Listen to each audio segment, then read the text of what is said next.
Glória a Deus. Livro de Marcos.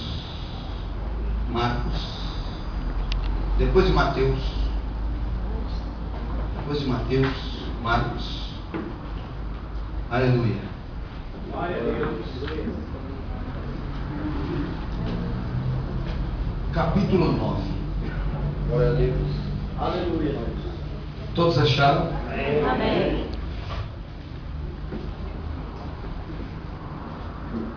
A Maria já veio pregando isso aqui até demais. Eu vou pregar aqui. Aleluia. Porém, queridos irmãos,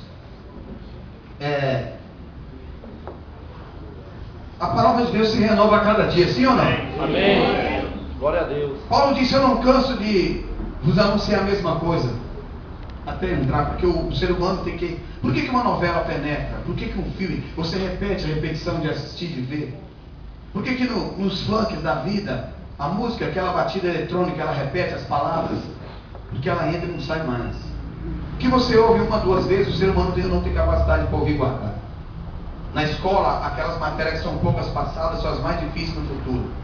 Aquilo que você ouve sempre, você guarda. Então a coisa repetida não faz mal, faz bem. Isso quando vem da parte de Deus. Amém. Então não fala, porque pastor, porque isso, você nunca vai esquecer. E se um dia você precisar dela, ela vai estar armazenada. Glória a Deus. Marcos capítulo 9. Aleluia. Versículo 19 diz assim: e ele respondendo lhes disse: ó geração incrédula, até quando estarei convosco? Até quando vos sofrerei ainda? Trazei-me. Amém? Vou ler, se repita comigo. E ele respondendo lhes disse: ó geração incrédula, até quando estarei convosco? Até quando vos sofrereis ainda? De novo, até quando vos sofrereis?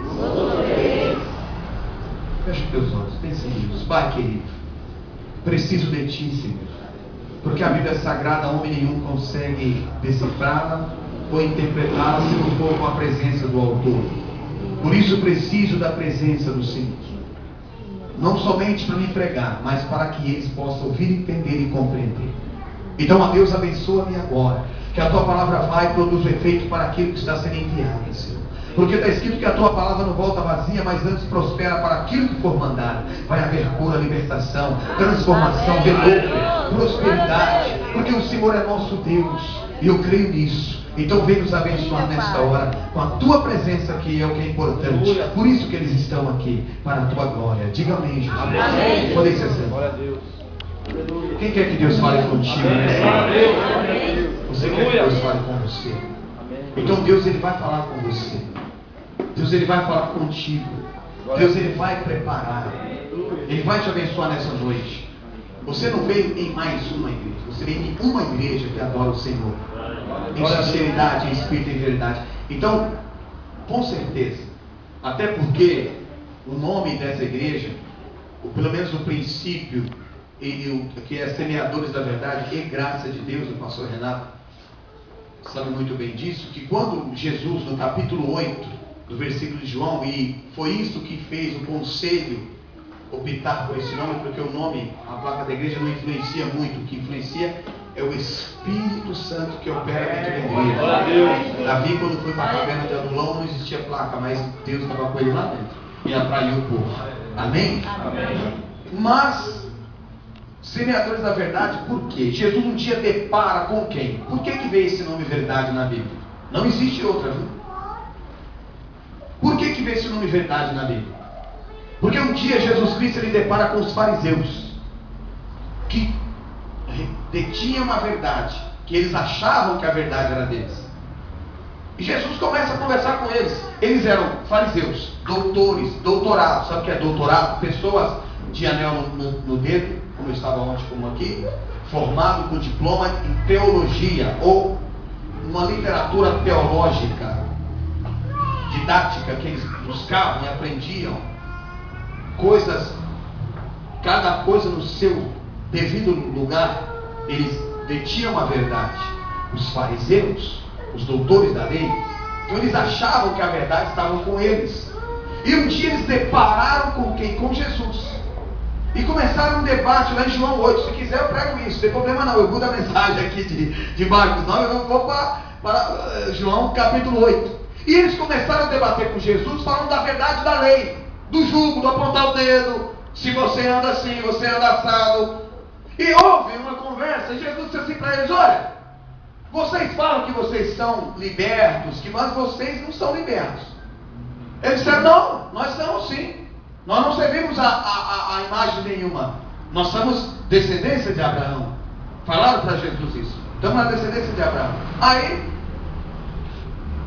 Jesus disse: olha, Abraão foi pecador e morreu no pecado. Abraão não liberta ninguém. Vocês são escravos do pecado. E quem está no pecado está preso. A verdade que vocês pregam não é a verdade que liberta. Aí Jesus disse: se a graça que é a verdade, por isso que o nome é Semeadores da Verdade, é graça de Deus. Porque Jesus disse: se o Filho, a graça do Filho, homem nenhum consegue se libertar por sua verdade, ou pela verdade que ele tornou a Bíblia a sua verdade. Não existe dom. Eu dou risada porque às vezes eu vejo em rádio e televisão pastor dizer: venha, porque tem um pastor tal que tem o dom da libertação. Existem vários dons, o da libertação não existe. Isso é algo dado ao Espírito Santo. É de Jesus. Só Ele liberta. Pessoas transformam suas mentes com estudos, com buscas. Eles buscam, eles yoga e outros mais. As pessoas conseguem uma mudança de vida, para eles é uma libertação. Não é. Não confunda uma coisa com a outra.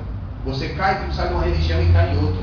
Tem pessoas que fazem rituais, estudos. Se estudam isso, outros estudam aquilo, até Bíblia, estudam, fazem estudo. Eu recebi um livro, uma vez, um monge e um executivo, as pessoas estudam economia, e o estudo desenvolve a mente, qualquer ele que seja. Aí a pessoa observa uma mudança na vida dele, uma mudança. É tipo você estar numa cadeia aqui, saiu de uma cadeia que está no bloco à vista e passou por uma cadeia revocada, mas continua numa cadeia. A libertação não veio. Isso aí é o mundo, as religiões, tudo que você pensa. E Jesus depara com homens estudiosos que eram presos na sua ideologia. Quando a pessoa se prende em uma ideologia, ele começa a brigar com os outros. Qualquer ser humano, até você daqui. Se tiver alguém aqui que estuda isso aí, ó, você está diante de um cara que conhece Deus e que Deus habita na minha vida, meu querido irmão. O mundo aí está cheio disso. Teoria de Darwin, teoria de não sei quem, estudo mais não sei quem. A maçonaria está crescendo com os estudos. Todos vêm com a coisa boa. Ninguém quer o mal de ninguém. Todo estudo quer levar para o bem. Falam de conquistas, grandes empresários que escrevem livros. Só que o estudo que eles estudam prende a mente deles. E eles brigam por aquilo e só vivem aquilo. E não dá liberdade para o coração. Quer dizer, todo estudo, por exemplo, você encontra um homem que ele estuda engenheiro. Ele olha para o servente para ele é um nada. Deu para entender? Porque a ideologia dele, a ideologia é o estudo da mente, o que ele faz, ou a filosofia que seja dele. A ideia é o que ele é o estudo da ideia dele. Ele acha que ele é o tal e que o servente não é nada. Mas na visão de Deus não tem isso. Todos são de iguais modo perante o Senhor. Por isso que Deus liberta o homem de certos jugos que só faz crescer orgulho no coração. E nós não pregamos isso. Nós pregamos a graça que liberta, aquela que nos dá proteção de pessoas, aquela que Deus levanta o caído, seja quem for, Deus abençoa. Por isso que Jesus disse para eles assim. Jesus falou para eles: se o Filho vos libertar, se a verdade, que verdade, Jesus? Nós somos estudados. A graça, a bondade daquele que te ama. Vocês estão presos numa ideologia e no estudo.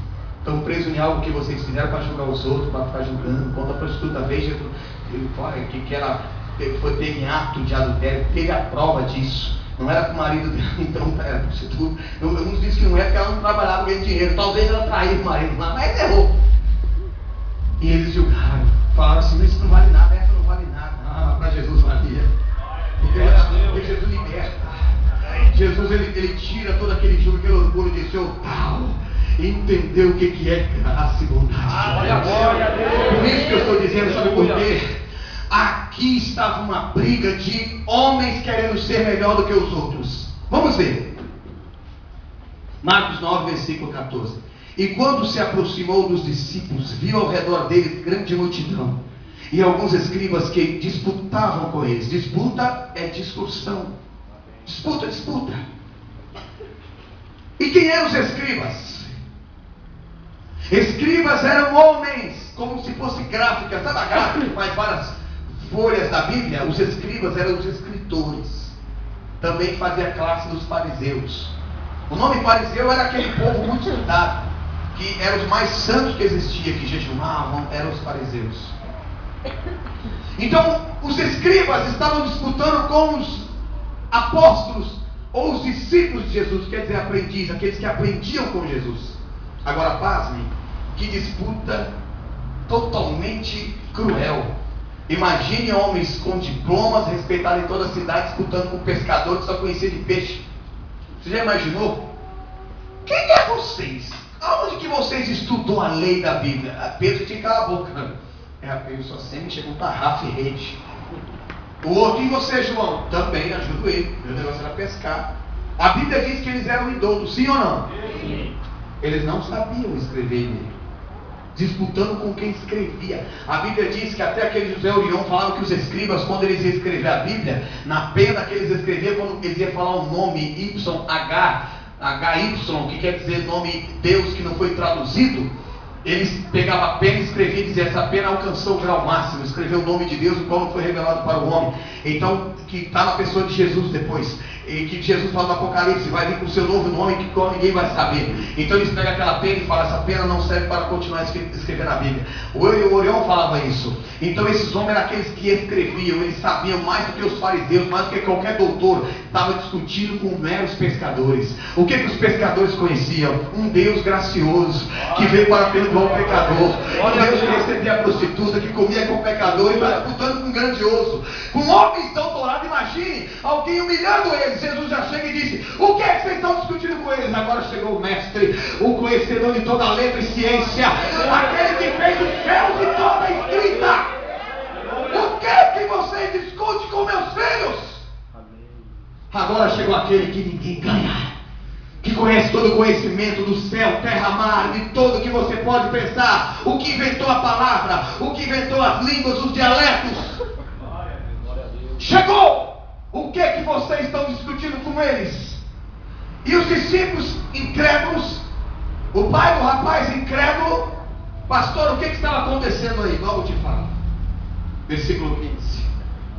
E logo toda a multidão, vendo-o, ficou espantada, e correndo para ele o saudaram, porque Jesus impõe autoridade e respeito. Jesus, ele está aqui agora.